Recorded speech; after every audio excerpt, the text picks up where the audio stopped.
নমস্কার। আজকের গল্প মূর্খ এবং তার ভাই।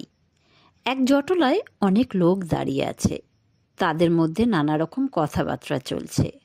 সেখানে হাজির ছিল এক মূর্খ লোক। হঠাৎ তার চোখে পড়ল অনেক দূর থেকে একজন গণ্যমান্য ব্যক্তি আসছেন। ওমা!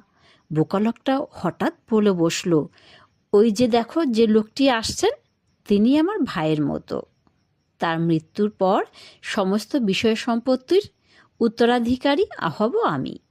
বাকি লোকেরা তখন তাকে বলে, হ্যাঁ হ্যাঁ, তা তো বটেই, তবে শুনেছি ওনার বেশ কিছু ঋণও আছে।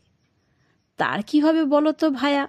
বুদ্ধুটা তখন বলে, না না, সেসব চিনতে আমার নেই। আমার সঙ্গে ওর আদৌ কোনো রক্তের সম্পর্ক নেই। আর যেখানে রক্তের সম্পর্ক নেই সেখানে তার ঋণের দেনাদারও আমি নই।